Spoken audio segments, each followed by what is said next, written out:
Welcome to the Grow Your Independent Consulting Business podcast. I'm Melissa Lieberman, a fellow IC and business coach. On this podcast, I teach you to become a consistently booked independent consultant without becoming a pushy salesperson or working 24/7. If I can do it, you can too. Listen on to find out how. Today on the podcast, I'm so thrilled and honored to bring an interview to you. It's an interview that I recently did with my client and also now a friend. Her name is LeAnne Lagasse. And LeAnne actually met me through the podcast and reached out, and we've worked together and really helped her relaunch her business. And so we'll dive into that in a lot more detail here in the interview. But I always just love how these moments become full circle moments when someone finds me through the podcast and we get to work together, and then they come on the podcast to share so many learnings from their own personal experience as an independent consultant. So I'm so excited for you to hear LeAnne's experience. She's going to share with you such a broad range of insights and tips and strategies, but a few that I would love to point out here are, first and foremost, LeAnne is incredibly clear on what her niche is, who her ideal clients are, what she does for those ideal clients, what value she and results she delivers for those clients. And as a result of that, she's created an incredibly strong offer, consulting services offer. She's created a very strong reputation where people think of her immediately when they need a consultant who does what she does. And she's created this really go-to reputation in her industry. And so I'm really excited for you to hear from LeAnne and how she's created these really clear offerings, how she's developed and cultivated this reputation, and ultimately how she's been able to price it from a value-based pricing approach rather than hourly or time-based approach, and really successfully launched her consulting business. And this is similar to Nicola. If you heard her on a prior episode, LeAnne is also in her second iteration of her consulting business. She had started, well, I might even say third iteration. She had started out as more of a side gig, and then she launched it in partnership with someone else. And then more recently decided to go out on her own in a truly independent form of her business. So she shares with you that journey as well, and some of the lessons learned along the way in terms of having a business partner and also going out on your own and transitioning. So I'm really excited for you to hear this interview with LeAnne. So let's dive in. I'm so excited to welcome LeAnne to the podcast today. And why don't we just get started with you telling us a little bit about you and what your company does? Melissa, I'm so excited to be here. I look so forward to every single time I get to talk to you. So thanks for having me. I am a former communication professor turned HR and people ops consultant. And so I specialize in helping businesses engage their employees, retain their employees, and develop them, especially their people managers. Amazing. It's such an important time for right now. It usually is, but it seems even more heightened for the type of work that you do and the type of help that you give to your clients in terms of retention and employee satisfaction and fulfillment and all of those kinds of projects. It really is. The research right now is pretty alarming when it comes to employee engagement. Employee engagement prior to COVID was trending up actually in the United States. And then since the pandemic hit, it's sort of just been all over the place, but it's trending downward now. And then I think it's no secret that organizations are really struggling to retain employees. Employees have more leverage than they have ever had in a lot of ways in terms of their, ability to work remotely. Companies are so much more, I think, aware of their capacity to offer benefits that kind of align with people's lifestyles. And so there's so much competition out there. So organizations that are sort of staying ahead of the curve are those that are really diving into kind of the research around employee engagement and retention and development. And so it's been fun. It's been challenging to sort of navigate that over the past few years for sure. So much fun. All right, LeAnne, tell us let's start at the beginning. So tell us, why did you become an independent consultant initially? It's funny because I don't know that I even really knew that's what I was becoming. I really didn't.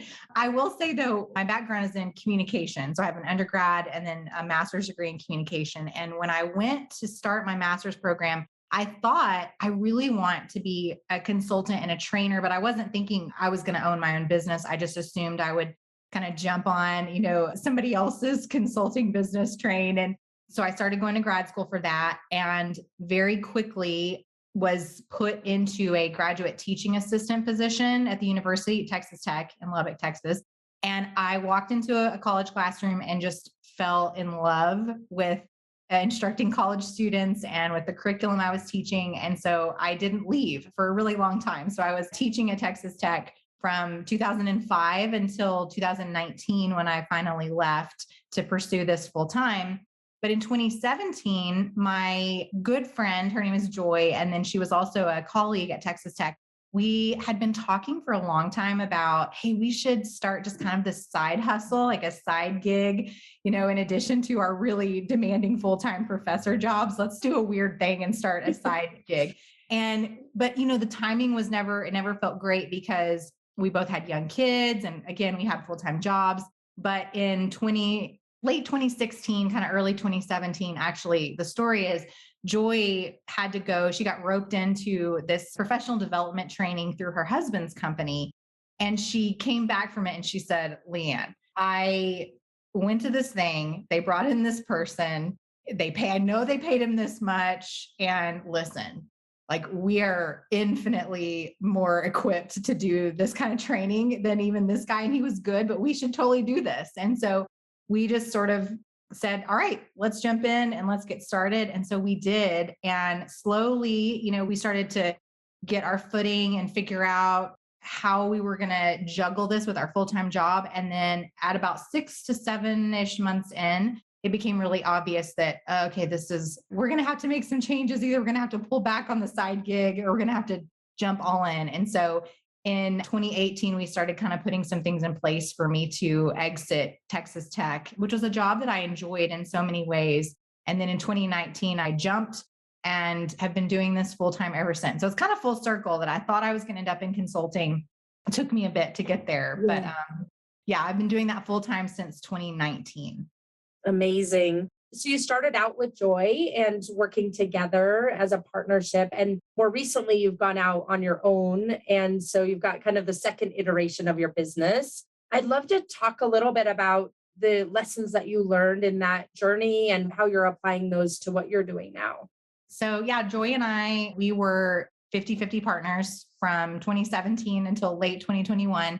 And then for a lot of reasons, we both decided that we wanted to kind of close the doors on that business. And I really felt just still very passionate and very convicted about the kind of work that I was doing and knew that I wanted to figure out a way to continue to do that on my own. But it was really overwhelming. It was really scary because I had sort of this friend and this anchor and this partner all of this time.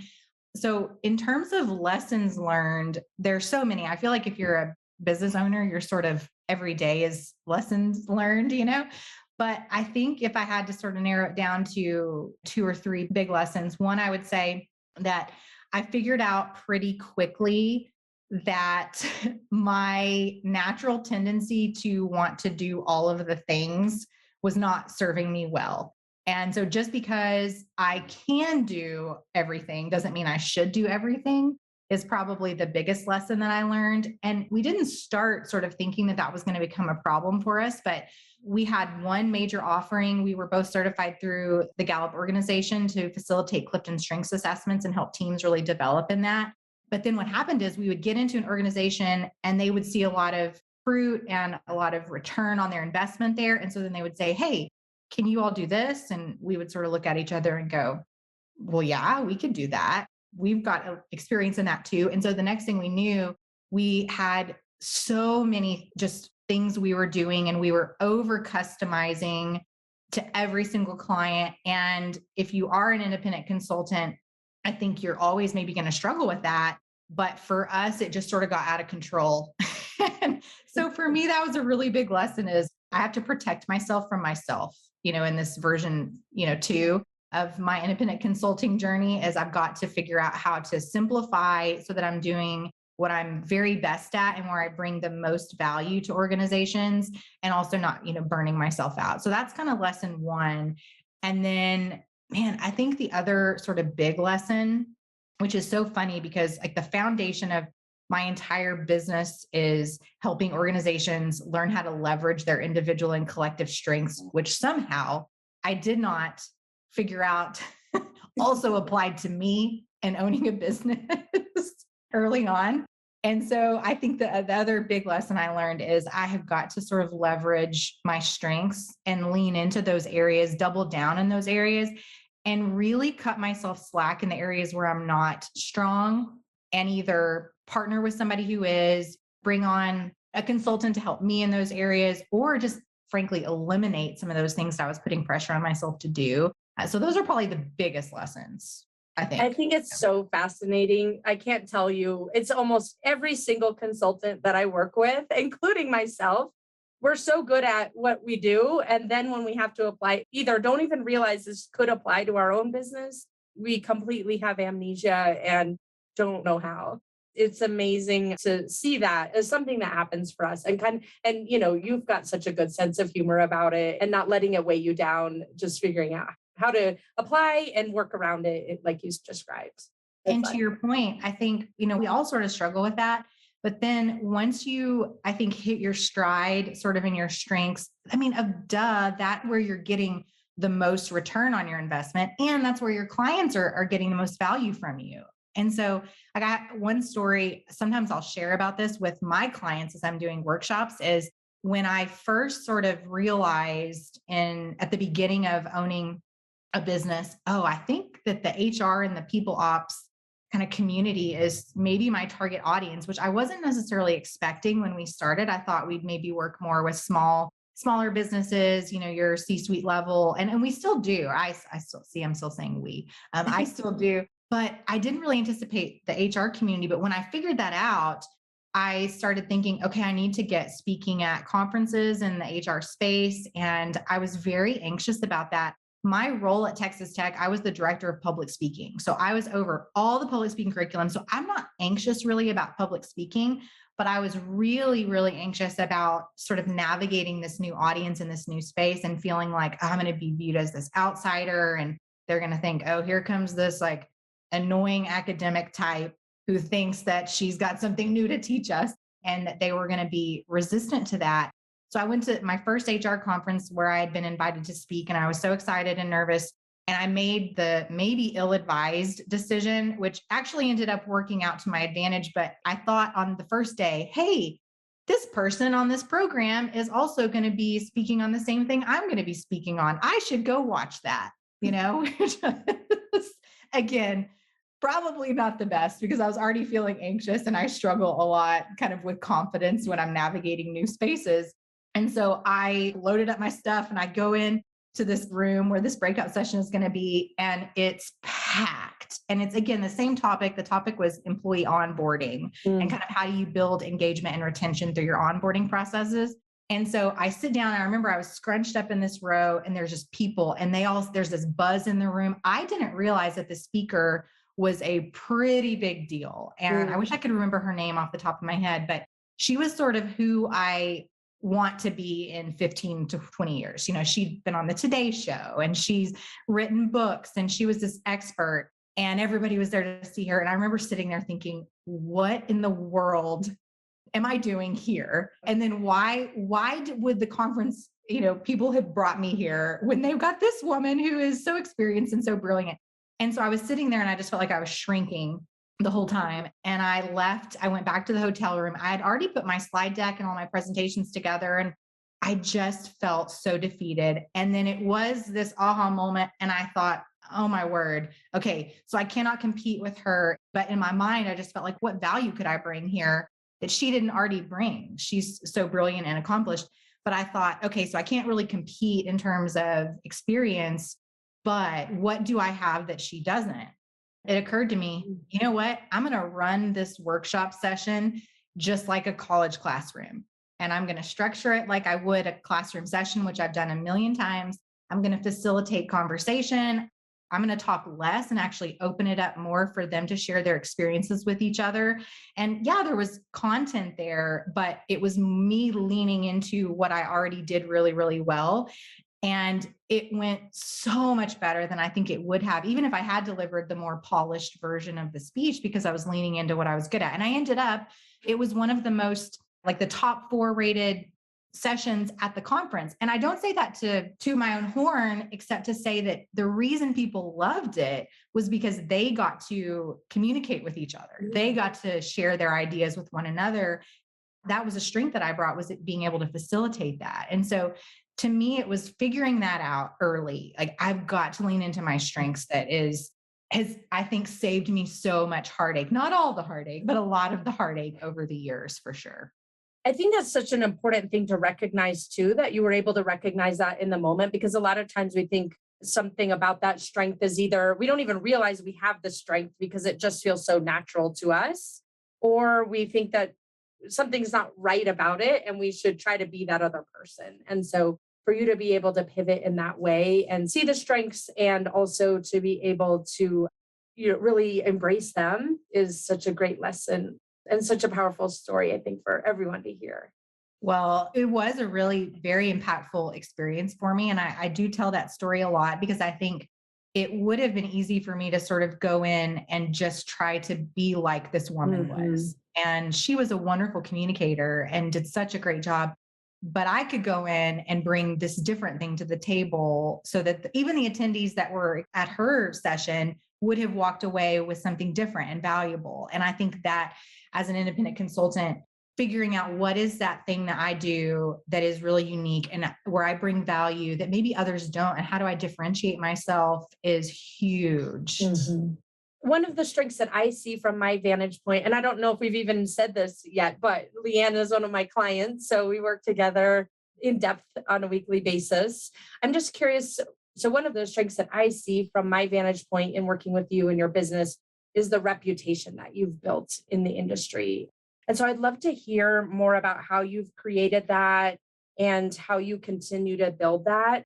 It's something that I think a lot of independent consultants see as a little can be more challenging. And it's something that seems to come naturally and powerfully for you. So tell us a little bit about that. Well, thank you for that. That means a lot coming from you. I would say when we started, I think the fact that I had this experience as a professor, I sort of had some kind of inherent, like, she probably isn't way out in left field about most things, she probably has some knowledge around this, but I was sort of navigating a brand new space and a brand new audience. And so I was teaching a lot of the same things that I've taught for, 14 years, but just to a new group of people. So for me, in answering that question, I really do think it was good audience analysis. Again, those are skills that I, have acquired just over the years in my educational background and as a professor.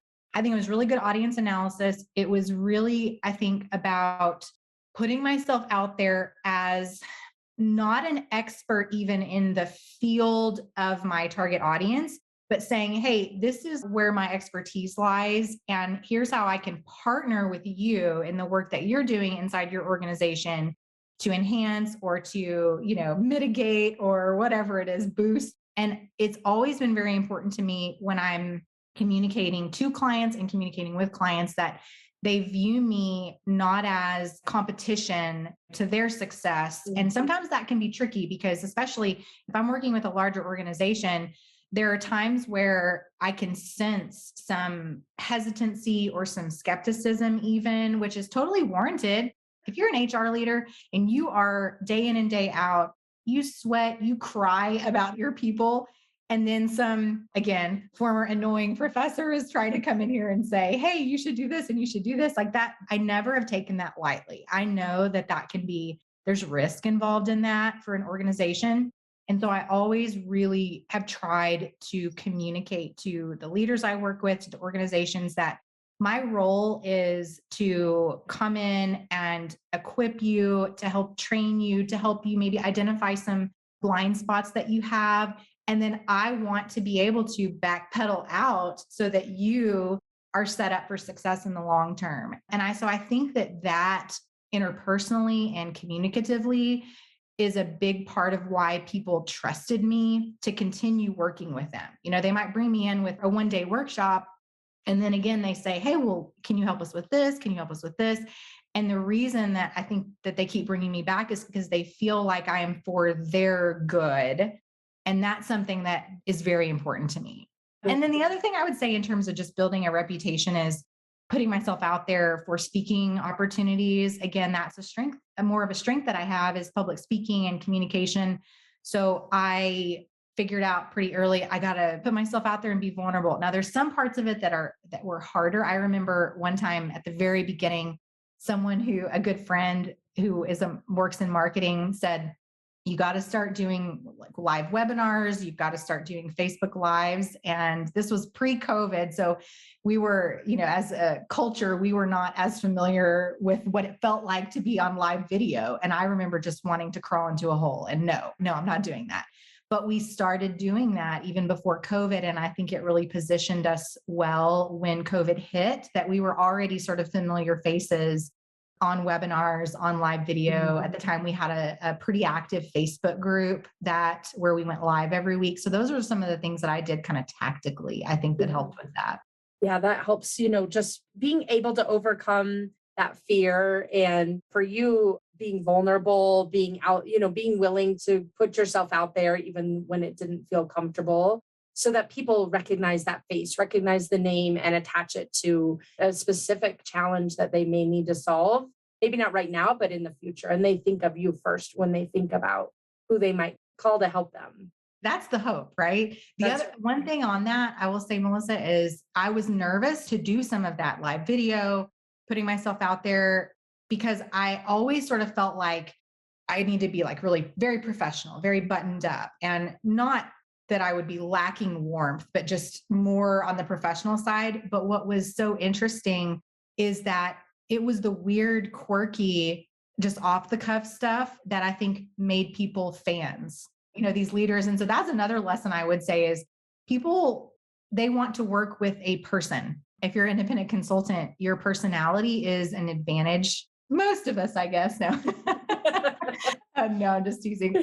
Our personality can be an advantage for us. And so I think when I finally felt comfortable sort of showing a little bit of that, or laughing or being silly, and not to the point where people would question my credibility, but just seeing me as a human being actually made a huge difference in terms of how people, I think, engaged with us. It's so relevant to what you were saying. People want to bring on consultants who they can trust, who don't feel threatening to them, and that also are, do I want to work with this person on a daily or weekly basis or whatever it might be?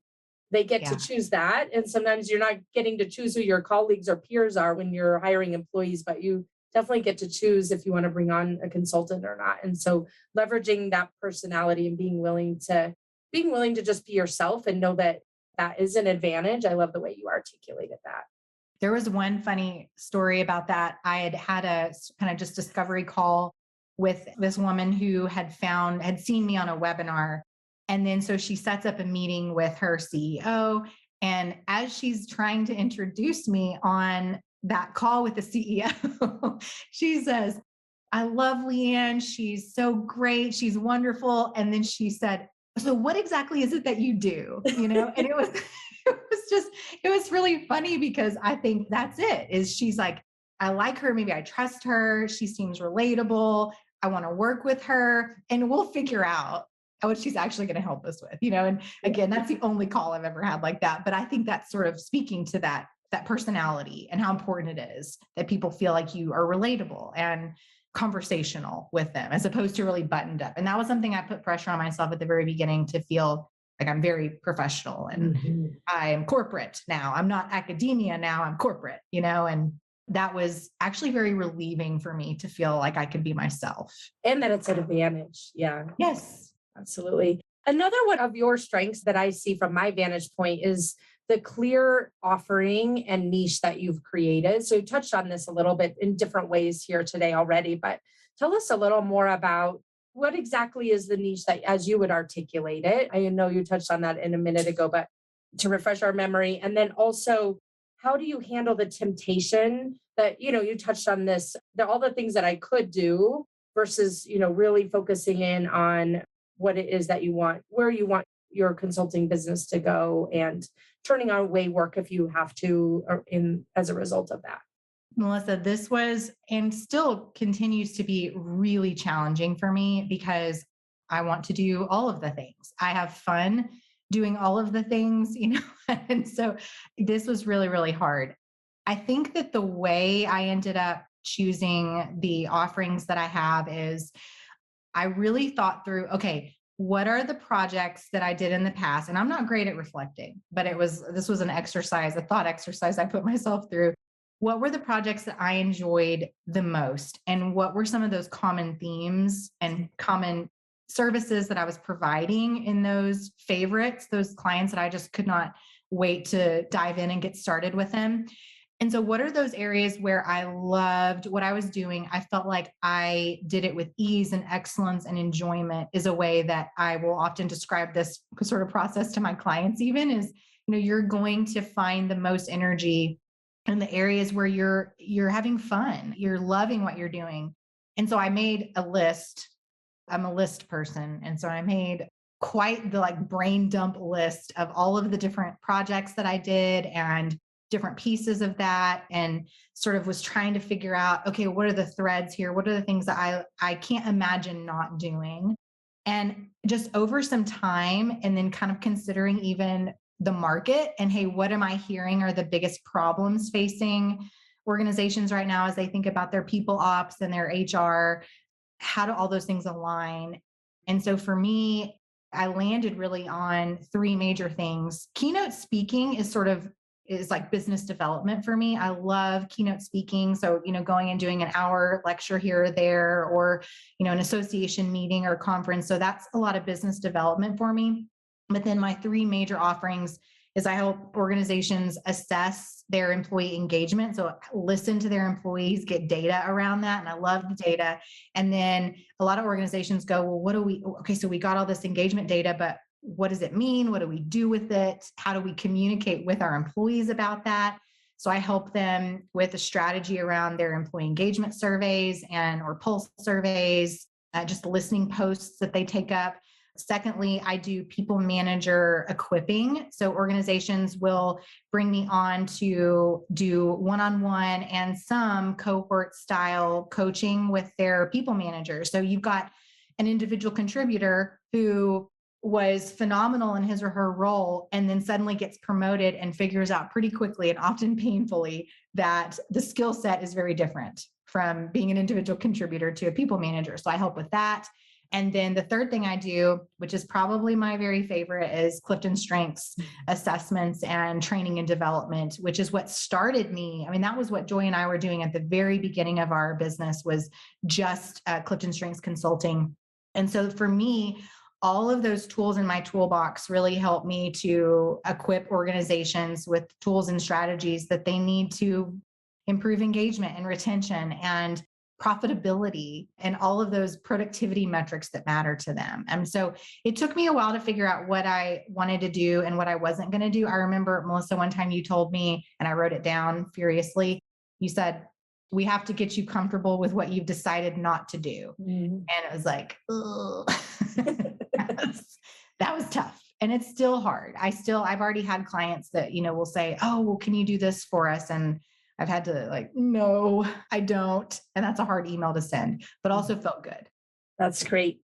Let's switch gears a little bit. So the pricing models that you've created that go along with these offerings are value based, and that's where most consultants want to get to. So you're pricing things off of the value you're delivering to your clients rather than the time you're spending to deliver to the clients. So I'm just curious, as you think about the way you priced things out and developed that type of business model, what advice would you give to other consultants who are wanting to achieve the same thing? Yeah, that's a really good question. Again, I sort of didn't even know that that was a thing that I was doing until much later. We would laugh that when we started, we were just Googling things. We're like, how do you run a business? We didn't know. We were very passionate about this one thing, but we didn't know any of that. And I can remember just times when Joy and I would sort of look at each other, like a client would say a term or an acronym, and we're nodding and just like writing it down because we don't know what that is. We're going to learn, we're going to figure it out though. And so I don't know, Melissa, we sort of intuitively ended up doing value based pricing. I don't know how. I don't know where that knowledge base came from to start that way, but we just did. And it wasn't until years later that we realized that there were a lot of consultants that didn't do value based pricing or project based, and they were doing more hourly stuff. So we didn't know. But what's interesting is that in all the years that we were submitting proposals that were, reflecting value based pricing, we didn't have anyone ever ask us, hey, we really would prefer to pay hourly. And so I think advice that I might give is, if you're thinking about, making that switch, know that there's probably not as much hesitation on the other side as you might worry that there is. At least that was not our experience. We never had anybody say, well, this is odd how you've decided to structure this.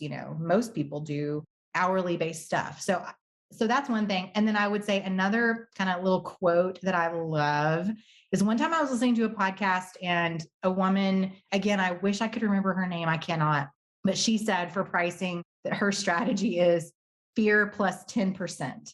And I loved that. I thought that was brilliant. And just as kind of a mantra, like fear plus 10%. And so I actually had that on a sticky note in our office for a long time because it can be, I remember those first couple of times, and even now I still feel this way sometimes, sending a proposal that's value-based pricing and you just think, okay, here goes. And maybe they'll ghost me, maybe they won't. But so I would say make the leap, because we didn't experience hesitation around that at all. That's amazing. One of my former colleagues from corporate, who I've known forever, and he has an Irish accent, so it sounds better when he says it. But he always says it's better to be lucky than good. And in some ways, right, it's like somehow you fell into this value-based pricing that a lot of consultants make so much drama over. How do I articulate this value? And you just kind of unknowingly went into that. I love how you pointed that out. There were no objections because you believed in it. You thought it was the quote unquote right way to do it and that it made sense. And so it was so much without the friction on your side, then that client isn't reflecting that friction on their side either. Absolutely. I cannot think of one time we had anybody say anything to us about that. Amazing. So take that as encouragement. If you're Take thinking that as about it. encouragement for sure. Yeah. Right. Exactly. If you're game to share, let's talk a little bit about our coaching work together. So Let's do it. okay. Tell me, why did you decide to hire a coach? I'd actually wanted for a long time to hire a coach, but as you know, it never made it to sort of like the top tier of my to-do list. It was always like would love to do that, but just never kind of elevated it up enough, unfortunately. But then when I started the transition of closing down the business that I was co-owning and wrapping up all of those projects, and knew, okay, I'm pretty sure I want to relaunch independently, but that's overwhelming to me because I've had this partner and benefited from just having another person there to bounce my ideas off of, and somebody else who's to blame at the end of the day, And so I knew I really wanted to have someone who is experienced, who could help me sort of filter through a lot of my indecision. We talk about strengths. One of my strengths is not being really decisive. I always sort of second guess, and I'm kind of a risk assessor by nature. And that can be a strength, but can also really get me in trouble because then I'm overanalyzing everything and I'll make a decision. And then this drives my husband absolutely crazy. He's like, didn't you already decide this? Yes, but here's the 4 other things I've thought of, So I knew I needed someone to really help me. And it was a difficult transition. It really was. And I knew I needed help. And so that's why I decided to go ahead and jump in and try to find a coach. So then tell us, how did you decide what coach to hire? I'm pretty active on LinkedIn, and, there's like 5 gajillion, coaches on LinkedIn, as you know. Yes, there are. And varying levels of experience and competence for sure, but I knew I really wanted somebody who specialized in consulting and specifically with corporate consulting clients. So I knew that I had a couple of contacts of people who did more sort of cohort style, almost like masterminds, which I think I probably would have really enjoyed and I could have gotten a lot out of. But I think just where I was sort of in that transition was such a challenging and grieving in a lot of ways time for me that I felt like I really needed some one-on-one attention and help. And so I kind of filtered out those that were more group cohort style coaching. And then I was taking my son on a volleyball trip to Colorado. Funny enough, was it Colorado? Ironically, No, yeah. Oklahoma. Maybe I lied. Maybe I can't remember. We went to a lot of places. Anyway, I was on a long road trip. I live in Texas. I was on a long road trip and I listened sort of just all the podcasts in my queue. And I thought, gollies, there's got to be a podcast about, consulting. And I found you and sort of binged 14 episodes or something on the way there and back and was just like, I felt very much aligned with your approach. And you said you were like a list person too. I could tell you're about very tactical, very practical. And so I just felt very much like this is a person that I would love to work one on one with. And so, yeah, I signed up for a call and the rest is history. So I love that full circle moment, right? You found me partially through the podcast, and here you are on the podcast. I love those I know that's circle not, moments. Yes. Tell us a little bit about what was it like working together? The good, the bad, the yeah, ugly, whatever the you good, the want to bad, the ugly. Oh, there was no ugly. And the bad was only bad because I made it bad, like, because of my own, again, maybe indecision, right? But you were so encouraging and helpful and like helped me clarify so many things.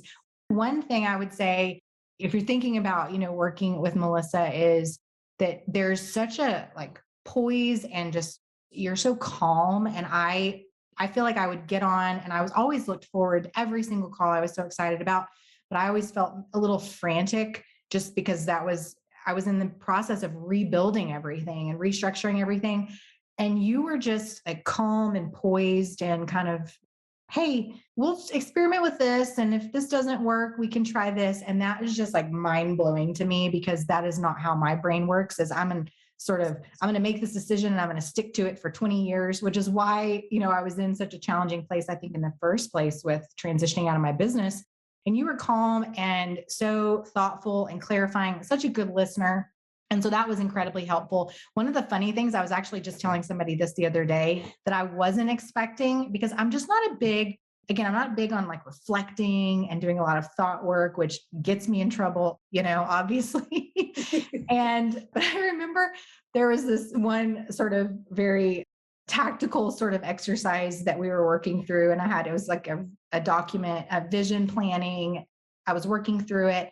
And you'd said, okay, so as you're working on this document and answering all these questions, then also work on this side document. It was, I think, Inner Critic Journal, maybe, is I can't remember exact title of it. Yep. But I remember thinking like, okay, mindset work. I'll do this mindset work stuff. But what was really funny is as I was working on it, it was like, okay, what's your sales, like your average sales, cycle length? And I'm like, oh gosh, I don't know that. And so then I'm over here in the Inner Critic Journal going, a real business owner would have this data, would know this. And so it was so helpful. And then being able to look back and say, oh my goodness, these are all the things that are sort of going on in the back of my mind all the time as I'm trying to build content, as I'm trying to make decisions about strategy, as I'm thinking about how to work with clients. Like there's all this stuff running in the background, these tabs that are open almost in the background of my mind that I'm not even aware of because I just am such a like check person and move past it. So that was incredibly helpful. Hard. So that's why I said the hard stuff, but so helpful. I felt very supported and guided, really, which was a huge thing that I needed in that process of transition for me. So it was such a good experience and highly recommend finding a coach, Melissa, who can bring that expertise and that experience, but also is just interpersonally very warm and calm. If you're feeling frantic like me, Melissa Lieberman's a good match. I appreciate that. In fact, I actually have my own coach who has the same exact calm thing happening because I go on those calls in the same way. So I appreciate that. Also, full circle. It's such an honor to work with you and been such an honor to see where you started from, which was kind of a blank piece of paper. I'm ready to start the second iteration of my business. What is that going to look like? And, what am I crafting here all the way to where you are now with we were talking earlier before we started the interview about the pipeline you've created and the set of clients you've created and the visibility into your revenue. And so incredible to see how far you've come. And I can't wait to see where it takes you. One question I'd love to dive into here before we wrap up is you've got a lot of irons in the fire, LeAnne. You've got your kids, your family, you think of still being a part-time professor and also the business that you're running. So tell us a little, and then of course, as we're recording this is the summer, so adds a whole nother level to it as a mom. So tell us a little bit about how you're thinking about that and how you're approaching your capacity management and the way you're balancing everything in a way that will help you to run this in a sustainable way without burning out. In part, I have always been a very structured and routined person. So, like when I need to calm myself down, true story, I am like working in my calendar or my planner. That's just the kind of person I am. So, what has always sort of worked for me is like time blocking.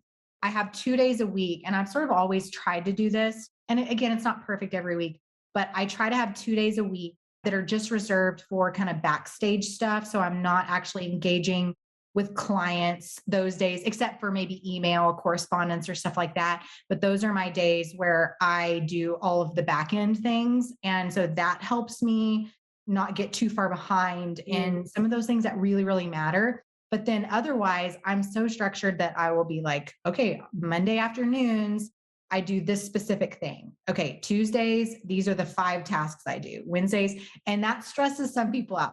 My former business partner, Joy, is very creative and innovative. And so her strength was not as much in organization, but she brought so much, so many other things to the table. But she'd be like, if you get your calendar out, I'm like, good.